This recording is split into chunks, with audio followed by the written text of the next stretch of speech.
మీరు ఇంజనీరింగ్ చేశారా? జాబ్స్ కోసం సెర్చ్ చేస్తున్నారా? 3600 మందికి పైగా స్టూడెంట్స్ కి జాబ్స్ వచ్చేలా చేసిన code Gyan 100 days software course లో జాయిన్ అవ్వండి. మీ కెరియర్ ని బిల్డ్ చేసుకోండి. నమస్కారం ప్రియ చౌదరి గారు. నమస్తే అండి. భార్యాభర్తల మధ్య ఒక చిన్న ఇన్సిడెంట్ ఏదో జరుగుతుందండి. అక్కడి నుంచి భార్య అయినా సరే భర్త అయినా సరే అంటే అది నెగిటివ్ ఇన్సిడెంట్ వల్ల నుంచే స్టార్ట్ అవుతుంది. ఆ ఇన్సిడెంట్స్ కూడా ఎలా ఉంటాయి అని అంటే, ఏదో చెయ్యరాని తప్పు, చెయ్యకూడని తప్పు నువ్వు చేసేసావు కాబట్టి ఈ రోజు నుంచి నీ మీద నేను జూమ్లో పెట్టి చూస్తానని ఒక ట్యాగ్ వేసేసి ప్రతిదీ అడగటం, డీటెయిలింగ్ క్లియర్ చేసుకోవాలనుకోవటం స్టార్ట్ చేస్తారు. అండ్ ఇంక రోజు ప్రూవ్ చేసుకోవటమే. నేను అది కాదు అని చెప్పాలన్నా కూడా, ఆహా నువ్వు అదే, ఏది దీనికి ప్రూఫ్ చూపించాను, ఉండదు, దొరకదు. ఎందుకు ప్రూఫ్లు ఉంటాయి? కొన్నిటికి మనం కొన్ని కళ్ళతో చూసేదానికి, చెవులతో వినేదానికి, దాని వెనక అర్థాలు కొన్నిసార్లు ఎక్కడో ఉంటాయి. తీసుకొచ్చి ముందు పెట్టాలి అని అంటే జరగని పని అది. దానివల్ల అంటే భార్యాభర్తలో మిస్అండర్స్టాండింగ్ ఎక్కువగా ఉండేటువంటివి ఇవే కనిపిస్తూ ఉంటాయి మనకి. ప్రతిరోజు ప్రూవ్ చేసుకోవాలంటే ఎలా? ఆ బంధాన్ని నిజంగా ఇవాళ ప్రతి భార్యాభర్త ఫేస్ చేసేదే.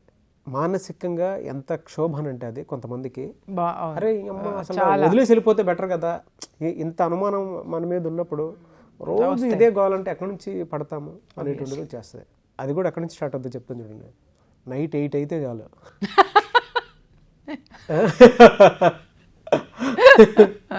కొన్ని ఉంటాయి లేండి ఆ ఎక్స్పీరియన్స్, అంటే లేదు అని నేను చెప్పలే కానీ అది నిజంగానే కొన్ని ఉంటాయి అట్లా ఉంటాయి. అందరి ఇది సహజం. అంటే రాను మొదట్లో ఇద్దరం క్లాస్మేట్స్ కాబట్టి పెద్ద ఇది కాదులే కానీ, అంటే మొదట్లో కొంచెం ఉండేది కానీ, ఎందుకంటే ఓహో వాళ్ళు చేశారా వీళ్ళు చేశారని దాని మీద నాకు అట్లా అనిపించేది. కానీ తర్వాత డీటెయిలింగ్లో వెళ్ళినప్పుడు నాకు క్లారిటీ వచ్చింది, ఓహో ఇది కాదు అని. తర్వాత నేను భాష మార్చడం స్టార్ట్ చేసి కూర్చోబెట్టి చెప్పినప్పుడు ఇప్పుడు అట్లా లేదు. అప్పుడప్పుడు ఎప్పుడన్నా జరిగిన సందర్భాలు ఉంటాయి, ఎక్స్పీరియన్స్ లేకుండా లేదు. అంటే నేను ఎక్స్పీరియన్స్ అనేది something is going on in your life అనేది కాదు, ఎక్కడో ఒక చోట టచ్ చేస్తుంది. చేస్తుంది. అయితే నేను ఇది పర్టికులర్గా తీసుకోవడానికి ఏంటంటే, అది చెప్తే వాళ్ళు కూడా ఫీల్ అవుతారు కానీ నా ఫ్రెండే ఉన్నాడు. యాక్చువల్గా జరిగేది అదే. వాడు దాన్ని బాగా సఫర్ అవుతున్నాడు. ఓకే. సఫర్ అయి ఫోన్ చేసి అడుగుతుంటే నాకే అర్థం కాలేదు వాడికి ఏ సలహాలు సూచనలు ఇవ్వాలి. ఇది పెద్ద ప్రాబ్లం కదా అన్నట్టు అనిపించింది. ఓకే. అందుకే అడుగుతున్నాను, రోజు ప్రూవ్ చేసుకోవటం అనేది ఏ విధంగా తీసుకోవాలి, అటు భార్యకైనా సరే భర్తకైనా సరే?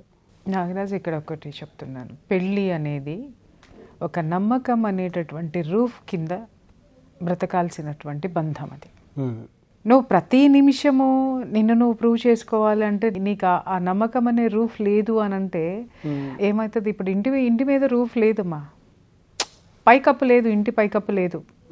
పైకప్పు లేనప్పుడు ఎలాంటి పరిస్థితి నీది ఉంటుంది? ఎప్పుడు ఎండ వస్తుందో, ఎప్పుడు వాన వస్తుందో, ఇవాళ ఎండ బాగా ఉంది, ఏం చేయాలో, వర్షం ఎప్పుడు వస్తుందో, లేకపోతే ఇంకేమో ఎవరు దొంగలు పడతారో, ఇంకేం జరుగుతుందో, అంటే అభద్రతా భావము, భయంగా ఉంటుంది.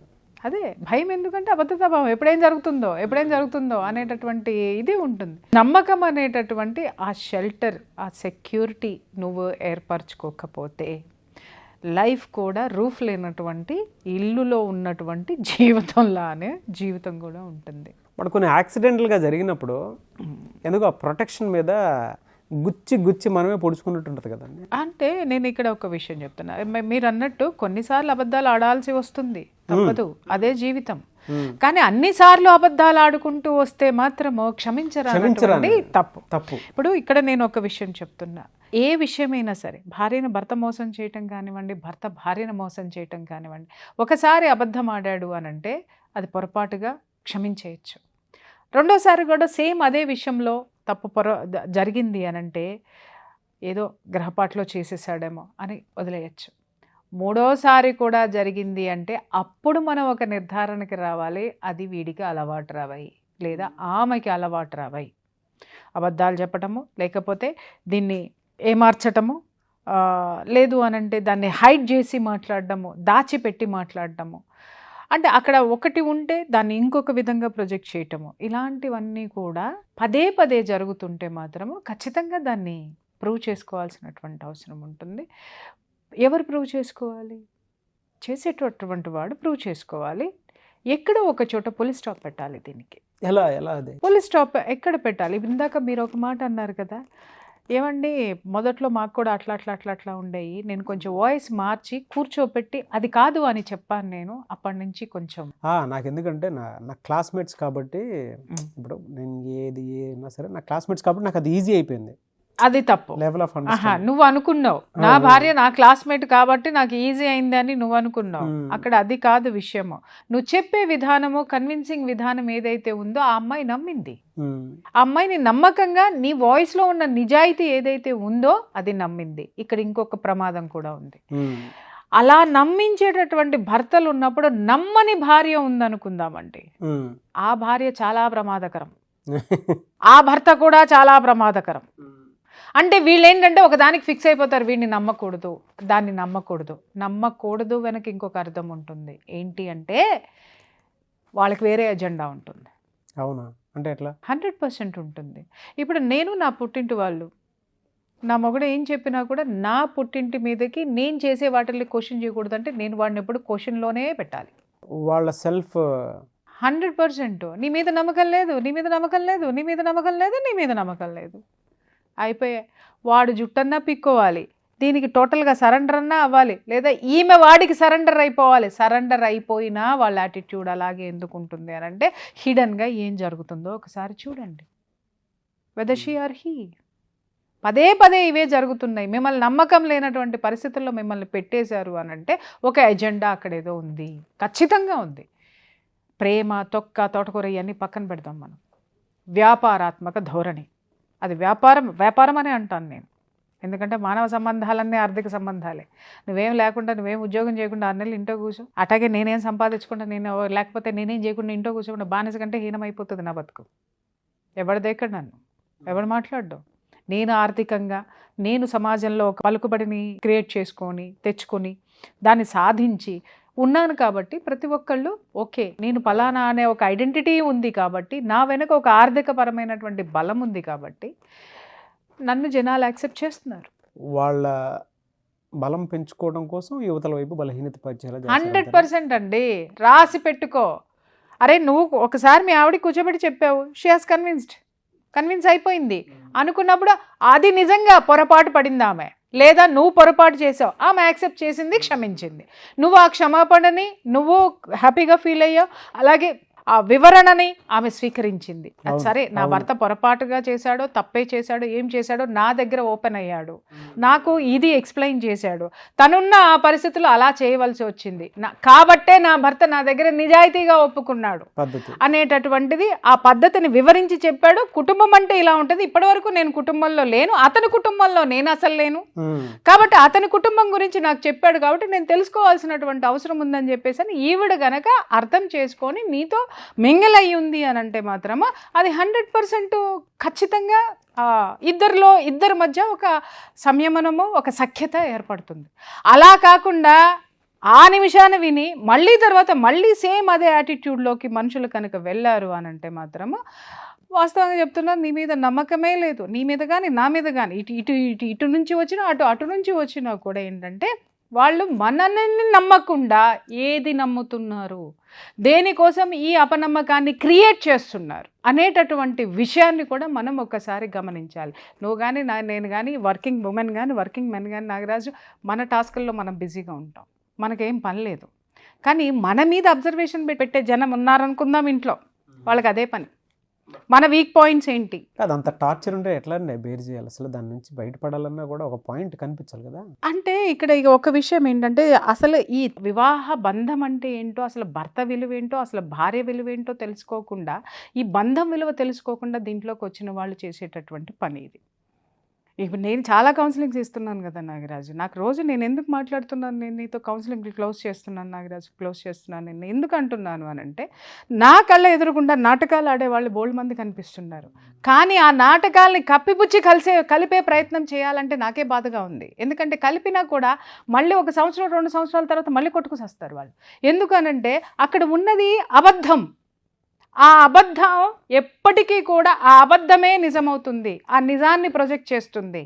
సో అటువంటప్పుడు వాళ్ళ మధ్య సఖ్యత ఎప్పటికొస్తుంది? నిన్ను నేను క్షమిస్తాను, లేకపోతే నిన్ను నేను క్షమించాను, లేదా నిన్ను నేను యాక్సెప్ట్ చేస్తాను అనేటటువంటి ధోరణి యువతల భార్యలో కానీ అవతల భర్తలో కానీ ఉంటేనే ఆ సంసారం అనేది అలా వెళ్తుంది. అలా కాకుండా నా హిడెన్ అజెండా నేను పెట్టేసుకొని, నీ హిడెన్ అజెండా నువ్వు పెట్టేసుకొని, నీ ఫ్యామిలీది నీది, నా ఫ్యామిలీది నాది పెట్టుకొని, నేను నిన్ను ప్రతిదానికి నిన్ను క్వశ్చన్ మార్క్ చేస్తూ, నేను నిన్ను ప్రతిదానికి చూపించు, చెయ్యి, మాట్లాడు, చెయ్యి, ఇది అది కదా, అప్పుడు ఇది కదా అని అంటే అసలు ఆ దాంపత్యానికి అర్థమేంటి? దేనికున్నాం మనము? అరే కొంపకి వెళ్ళి మగాడు కొంపకి వచ్చాడు అని అంటే కాస్త నా భార్య ఇవాళ ఏమి వండి పెట్టిందో, నాకు ఏమి ఇష్టమైన మాటలు చెప్తుందో అనేటటువంటి దాంతో ప్యారీసే నన్ను ఎంత గారాభంగా చూసుకుంటుందో, ఎంత గారాభమైన మాటలు చెప్తుందో, ప్రేమమయ పూర్వకమైన మాటలు చెప్తుందో అనేటటువంటి ఆనందంతో భర్త ఇంటికి వెళ్ళాలి.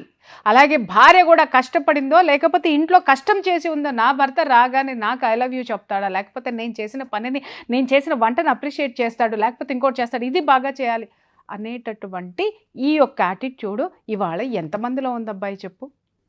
ఉందా అసలు? లేదు.